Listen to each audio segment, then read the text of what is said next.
गौतम बुद्ध के 5 नियम जिंदगी सफल हो जाएगी। लोग यह भी जानना चाहते हैं बुद्ध का नियम क्या है।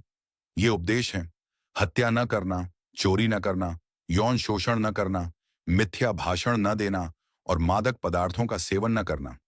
कई नए बौद्ध अपने शरण व्रत के साथ 5 उपदेश लेते हैं। ये नियम व्यक्तियों को नैतिक अखंडता, करुणा और सजगता का जीवन जीने के लिए व्यावहारिक दिशा निर्देश प्रदान करते हैं। इनका पालन करके बौद्ध धर्मावलंबियों का उद्देश्य स्वस्थ आचरण विकसित करना, खुद को और दूसरों को नुकसान से बचाना और मुक्ति के मार्ग पर प्रगति के लिए परिस्थितियां बनाना है। नियमों के कई अलग अलग समूह हैं, लेकिन सभी बौद्धों के लिए ये 5 समान हैं। 1. हत्या नहीं। यह सिद्धांत जीवन की पवित्रता के प्रति सम्मान और गैर नुकसान पहुंचाने पर जोर देता है। इसमें जानबूझकर संवेदनशील प्राणियों को नुकसान पहुंचाने, मारने या हिंसा करने से बचना शामिल है।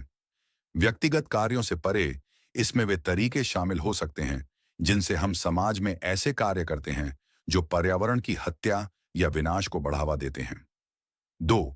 चोरी न करना। यह उपदेश ईमानदारी, निष्ठा और दूसरों की संपत्ति के प्रति सम्मान को बढ़ावा देता है।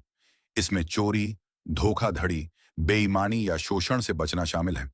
इस उपदेश का एक और पाठ हमें सलाह देता है कि जो मुफ्त में नहीं दिया गया है उसे न लें। 3. सेक्स का गलत इस्तेमाल न करना। यह नियम नैतिक और जिम्मेदार यौन व्यवहार को प्रोत्साहित करता है। इसमें यौन दुराचार जैसे व्यभिचार, यौन शोषण या अपने साथी की सहमति के बिना काम करने से बचना शामिल है।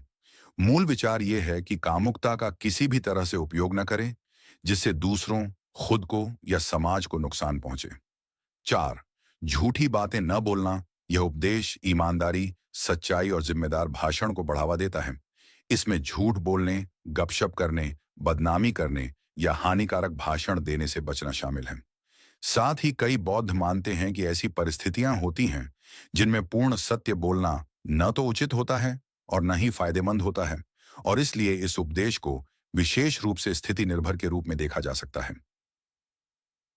5. नशीले पदार्थों का सेवन न करना। यह उपदेश मन की शांति, मन की स्पष्टता और आत्मनियंत्रण को प्रोत्साहित करता है। शराब या किसी अन्य नशीले पदार्थ का सेवन करने से बचना शामिल है, जो निर्णय, मन की शांति और नैतिक आचरण को प्रभावित करता है। चाहे वह ड्रग्स हो, शराब हो, टेलीविजन हो या इंटरनेट।